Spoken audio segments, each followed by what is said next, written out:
मित्रांनो नमस्कार. पोळा सण काही दिवसांवर येऊन ठेपलेला आहे. पोळा सण हा बैलांचा सण म्हणून संपूर्ण महाराष्ट्रात ओळखला जातो. परंतु तो जो पोळा सण आहे, तो पोळा सण अलीकडच्या राजकारण्यांनी पळवला आहे.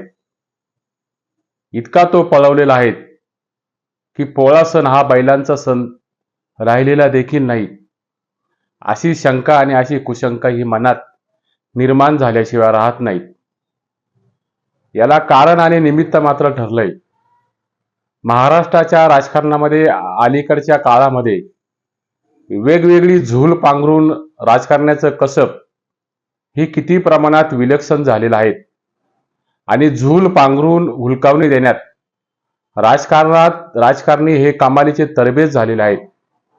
याचा काही घटनांकडे आपण जर लक्ष घातलं तर आपल्याला लक्षात आल्याशिवाय राहत नाही. मी जाणीवपूर्वक पोळा सणाचा उल्लेख केला असताना मी झूल पांघरलेल्या बैलाचा उल्लेख हा राजकारण्यांच्या प्रती केला असला तरी किंवा कोण्या नेत्याप्रती हा मात्र उल्लेख केलेला नाहीये, हे मात्र मी प्रथमच स्पष्ट करतो. कारण विनाकारण अंगावर बालंट नको. आणि व्हिडिओ झाल्यानंतर व्हिडिओच्या खाली असलेल्या कमेंट बॉक्समध्ये असतील अशी शेरेबाजी करून शिव्यांची लाखोली ही यापूर्वी मी अनेकदा व्हिडिओच्या कमेंट्स बॉक्समधून अनुभवलेली आहेत. असो मित्रांनो, काल अजित पवारांच्या गटाच्या छगन भुजबळांनी शरद पवारांच्या निवासस्थानी ही भेट घेतली आणि ही भेट घेत असताना त्यानंतर काही तासांमध्ये राज्यसभेच्या खासदार असलेल्या आणि अजित पवारांच्या पत्नी असलेल्या सुनेत्रा पवारांनी देखील शरद पवारांची भेट घेतल्याने राज्याच्या राजकारणात एक मोठं तर्कवितर्काला विधान हे काल दिवसभरात निर्माण झालेलं होतं. शरद पवार आणि भुजबळांच्या भेटीमागे नेमकं काय कारण आहेत, किंबहुना या भेटीमागे काय दडलं आहेत, असे अनेक प्रश्न हे दिवसभरात चर्चेच्या माध्यमातून संपूर्ण महाराष्ट्रामध्ये आणि समाज माध्यमामध्ये हे काल विचारले जात होते.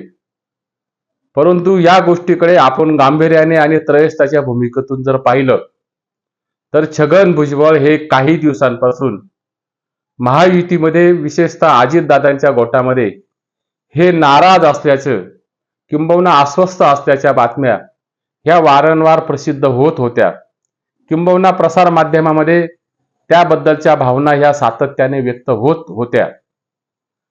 राज्यातील मराठा ओबीसी आरक्षणाच्या प्रश्नासंदर्भात मुख्यमंत्री एकनाथ शिंदेंनी सह्याद्री अतिथीगृहावर विरोधी पक्षनेत्यांची बैठक ही बोलवलेली होती. परंतु या बैठकीला खोडा घालण्याचं काम हे शरद पवारांनी केलेलं आहे, असा आरोप हा छगन भुजबळांनी परवा बारामतीतील अजित पवार गटाच्या जनसन्मान मेळाव्यामध्ये शरद पवारांचं नाव न घेता त्यांच्यावर जहरीली अशी टीका ही त्या मेळाव्यात केलेली होती. मुळात छगन भुजबळ हे राजकारणामध्ये कसलेले नेते आहेत, तसेच ते कसलेले अभिनेते देखील आहेत. फार जणांना हे माहीत असेल किंवा नसेल देखील की छगन भुजबळ यांनी यापूर्वी एका चित्रपटाची निर्मिती केलेली आहे आणि काही चित्रपटांमध्ये त्यांनी भूमिका साकारलेल्या आहेत. त्यामुळे अभिनय करणं किंवा अभिनयाचे सर्व गुण हे भुजबळांच्या अंगी ठायी ठायी असल्यामुळे भुजबळांना त्या असलेल्या गुणांचा राजकारणामध्ये निश्चितपणाने फायदा झालेला आहे. त्यामुळे छगन भुजबळांनी शरद पवारांच्या भेटीमागे अनेक तर्कवितर्क लढवले जात असताना मराठा समाजाच्या आरक्षणाच्या संदर्भात आणि महाराष्ट्रामध्ये धुमसणाऱ्या ओबीसी समाजाच्या आरक्षणासंदर्भात ही भुजबळांनी शरद पवारांची भेट घेतलेली आहे असं जे परसेप्शन सेट केले जात आहेत, ते परसेप्शन सेट करत असताना त्यामध्ये फारसं तथ्यांश हे दिसत नाहीये. किंबहुना ते गृहीतक हे सत्य आहेत असं मानण्याचं अजिबात कारण नाहीये. राजकारणामध्ये भ्रम आणि संभ्रम निर्माण करणं ही राजकारण्यांची अलीकडच्या काळामध्ये मोठी हातोटी आणि हातखंडा राहिलेला आहे. त्याला मात्र छगन भुजबळ सारखे कसलेले राजकीय नेते हे कसे काय अपवाद असू शकतात? 2 वर्षापूर्वी अजित पवारांनी बंड केल्यानंतर अजितदादांच्या गटात नेमकं काय चाललेलं आहे हे मी पाहून येतो असं शरद पवारांना सांगून भुजबळांनी त्या ठिकाणी काढता पाय घेतला आणि त्या ठिकाणी काय चाललं आहे हे बघण्यापूर्वीच छगन भुजबळांनी थेट मंत्रिपदाची शपथ ही घेतलेली होती. हे एव्हाना आपल्या लक्षात आलं असेलच. त्यामुळे भुजबळांनी घेतलेल्या शरद पवारांच्या भेटीतून एकतर छगन भुजबळांना महायुतीमध्ये असलेल्या अस्वस्थतेला जी कोंडी भुजबळांची तयार झालेली आहे, निर्माण झालेली आहे, तिला मोकळी वाट करून देण्याचा प्रयत्न हा भुजबळांचा असू शकतो. किंबहुना त्याही पुढे जाऊन ते अजित पवारांना आणि देवेंद्र फडणवीसांना यातून ते राजकीय इशारा देऊ शकतात. हे मात्र या ठिकाणी अधोरेखित केल्याशिवाय राहत नाहीत. किंबहुना छगन भुजबळ हे पुन्हा एकदा शरद पवारांच्या पक्षात येऊन आपली राजकारणातील चौथी इनिंग खेळू शकतात, अशीही शक्यता ही या ठिकाणी वर्तवली जाते. त्यामुळे राजकारणामध्ये अलीकडे काही घडू शकतं. Politics is the art of impossible असं म्हटलं जात असलं तरी अशक्य गोष्टी शक्यतेच्या कसोटीमध्ये आणण्याला हे राजकारण म्हणतात. त्या अनुषंगाने भुजबळांच्या आणि अजित पवारांच्या भेटीमागे बरेच अर्थ दडलेले आहेत, बरेच अर्थ दडलेले असू शकतात. एकतर अजितदादांची महायुतीतील बार्गेनिंग पॉवर ही लोकसभेच्या निवडणुकीतील निकालामुळे कमी झालेली आहे. त्यामुळे अजितदादांचं नसतं ओझं हे महायुतीमध्ये आपण का म्हणून पेलावं किंवा का म्हणून स्वीकारावं आणि हे ओझं झुगारून द्या असं भारतीय जनता पक्षातील असलेल्या अंतस्थ वर्तुळात हे अजितदादांबद्दल बोललं जात आहे. काही जिल्ह्यांमध्ये अजितदादांना आपल्या पक्षामध्ये म्हणजे महायुतीमध्ये घेऊ नका असं जाहीरपणाने त्या जिल्ह्यातील स्थानिक नेत्यांनी आपल्या मेळाव्यामध्ये आणि बैठकीमध्ये यापूर्वी जाहीर केलेलं आहे. त्यामुळे भारतीय जनता पक्षाला विशेषतः महायुतीला अजितदादांचा कुठलाही राजकीय फायदा या ठिकाणी होताना दिसत नाहीयेत. त्यातून मात्र अजितदादांच्या असलेल्या समावेशामुळे महायुतीचं नुकसान झाल्याचं चित्र हे स्पष्ट झालेलं असताना अजितदादांना महायुती ही कधीही बाजूला करू शकते अशी शक्यता या ठिकाणी दिसते. ज्या 25 वर्ष शिवसेनेने सोबत भारतीय जनता पक्षाची केलेली होती, त्या शिवसेनेच्या उद्धव ठाकरेंना 2014च्या विधानसभेच्या निवडणुकीच्या पूर्वी एका झटक्यामध्ये युती तोडून उद्धव ठाकरेंना हे बाजूला केलेलं होतं. आणि भारतीय जनता पक्ष हा व्यवहारवादी पक्ष असल्याने भारतीय जनता पक्षाला नफा आणि तोटा हा राजकारणातील चांगला समजत असतो, हे या ठिकाणी ध्यानात घ्या. त्यामुळे अजित पवारांना ही धोक्याची सूचना माहीत असल्याने ते महाराष्ट्रातील वंचित आणि इतर घटकांना बरोबर घेऊन तिसरी आघाडी, पर्यायी आघाडी उभी करू शकतात. त्यामुळे भुजबळ हे कमालीचे अस्वस्थ हे महायुतीमध्ये होते, त्याहीपेक्षा ते अजित पवारांच्या गोटामध्ये अस्वस्थ होते. त्यामुळे शरद पवारांच्या भेटीला ते जात असताना त्यातून मात्र अनेक राजकीय कंगोरे आणि अनेक राजकीय तरंग हे भुजबळांनी आपल्या कालच्या भेटीतून निर्माण केलेले आहेत. आणि या भेटीतून बरंच काही पडद्यामागची जी इन कॅमेरा बातमी आहेत ती मात्र अद्यापही समोर आलेली नाहीत.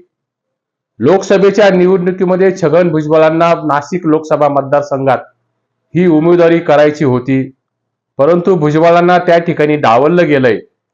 त्यानंतर राज्यसभेच्या निवडणुकीमध्ये भुजबळांना राज्यसभेवर जाण्याची तीव्र इच्छा होती, पण त्याही ठिकाणी भुजबळांना अजितदादांनी डावललं असल्याने भुजबळ हे स्वाभाविकपणे कुठलाही निर्णय हा भविष्यामध्ये घेऊ शकतात. आणि हा निर्णय घेत असताना उद्याच्या राजकीय सत्तेच्या सारीपाट्यावर जर टिकून राहायचं असेल तर भुजबळांना नवीन भूमिकेचे पावित्र्यात हे यावं लागेल, असाच अंदाज हा राजकीय वर्तुळात व्यक्त होत आहेत. छगन भुजबळांनी आज वयाची 76-77 हे ओलांडलेली देखील आहेत. मुख्यमंत्री होण्याची त्यांची सुप्त इच्छा ही त्यांनी अनेकदा बोलून दाखवली. त्यासाठी सध्या तरी महायुतीमध्ये आपल्याला फारसं भवितव्य हे दिसत नाहीये. शरद पवारांच्या महाविकास आघाडीचा राजकीय भविष्यकाळ हा उज्ज्वल आहे, असंच एकंदरीत चित्र हे महाराष्ट्रामध्ये निर्माण झालंय. त्यामुळे शरद पवारांच्या आश्रयाला जाऊन उद्या सत्तेच्या स्थानामध्ये आपल्याला बसता येईल, सत्तेच्या मखरामध्ये आपल्याला स्थान मिळेल, अशी भूमिका ही भुजबळांची असू शकते.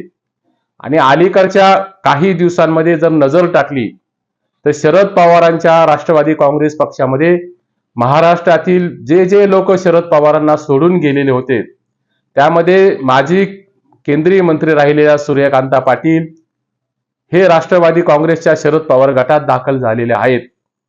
त्यानंतर जिल्ह्यातील अनेक नेते, त्यामध्ये माजी गृहराज्यमंत्री राहिलेले डॉक्टर माधव किनाळकर, लातूर जिल्ह्यातील भारतीय जनता पक्षाचे माजी आमदार राहिलेले सुधाकर भालेराव आणि नाशिकचे माजी खासदार राहिलेले देवीदास पिंगळे हे शरद पवारांच्या राष्ट्रवादी काँग्रेस पक्षाचा झेंडा हा भविष्यात हातात घेऊ शकतात, अशी शक्यता ही राजकीय वर्तुळात व्यक्त होत आहेत.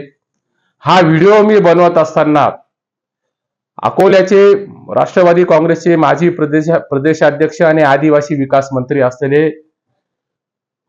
मधुकरराव पिचड आणि वैभव पिचड हे शरद पवारांच्या वाटेवर असल्याच्या बातम्या येत आहेत. राजकारणामध्ये जर पुन्हा यशस्वी व्हायचं असेल तर योग्य प्रसंग, योग्य वेळ आणि योग्य वेळेचं संतुलन राखावं लागतं, हे छगन भुजबळांना माहीत आहेत.